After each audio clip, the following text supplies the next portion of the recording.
ഈ വർഷത്തെ ഓണം റിലീസുകൾ അടുത്ത ആഴ്ചയോടുകൂടെ തിയേറ്ററിലെത്തുകയാണ്. ഈ വർഷം മെയിൻലി 3 സിനിമകളാണ് ഓണം റിലീസായിട്ട് വരുന്നത്. അതിൽ ഏറ്റവും പ്രതീക്ഷയുള്ള സിനിമകളിൽ ഒന്നാണ് മോഹൻലാൽ സത്യനന്ദിക്കാട് ടീമിൻ്റെ ഹൃദയപൂർവ്വം. മോഹൻലാൽ സത്യനന്ദിക്കാട് കോംബോ മലയാളത്തിൽ ഏറ്റവും കൂടുതൽ അസോസിയേറ്റ് ചെയ്തിട്ടുള്ള ഡയറക്ടർ ആക്ടർ കോംബോകളിൽ ഒന്നാണ്. അപ്പുണ്ണി മുതൽ ഇങ്ങോട്ട് ഇവരുടെ സിനിമകൾ ഒരുപാടുണ്ട്. അതിൽ ഭൂരിപക്ഷം സിനിമകളും ക്വാളിറ്റി ഉള്ളവയാണ്. ഏതാണ്ട് വലിയ പക്ഷം സിനിമകളും തിയേറ്ററിൽ വലിയ വിജയമായതൊക്കെയാണ്. പരാജയപ്പെട്ട സിനിമകൾ വളരെ വളരെ കുറവാണ്. അപ്പോൾ അവരുടെ കോംബോയിലൊരു സിനിമ വരുന്ന സമയത്ത് വളരെ പ്രതീക്ഷയാണ്. പക്ഷേ സത്യനന്ദിക്കാടിൻ്റെ അവസാന സിനിമയായ മകൾ തിയേറ്ററിൽ പരാജയമായിരുന്നു. അതിൽ ജയറാമായിരുന്നു നായകൻ. പക്ഷേ ഈ തവണ സത്യൻ വരുന്നത് സോനു ടി.പി എന്ന് പറയുന്ന പുതിയൊരു സ്ക്രിപ്റ്റ് റൈറ്ററുടെ രചനയിലാണ്. അതോടൊപ്പം തന്നെ അദ്ദേഹത്തിൻ്റെ 2 മക്കളും ഈ സിനിമയിലുണ്ട്.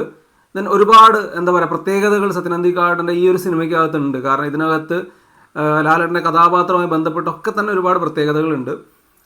ഹൃദയപൂർവ്വത്തിൻ്റെ ടൈറ്റിൽ തന്നെ നമ്മൾ നോക്കിയാൽ മനസ്സിലാവും. ലാലേട്ടൻ്റെ കൈയക്ഷരത്തിലാണ് അതിൻ്റെ ടൈറ്റിൽ വരുന്നത്.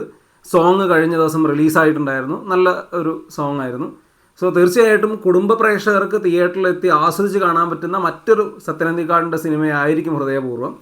ഓണം റിലീസ് കൂടെ ആയതുകൊണ്ട് തന്നെ ഫാമിലി പ്രേക്ഷകരുടെ ഫസ്റ്റ് പ്രിഫറൻസ് എന്ന് പറയുന്നത് മോഹൻലാൽ സത്യനന്ദിക്കാട് ടീമിൻ്റെ സിനിമയായിരിക്കും.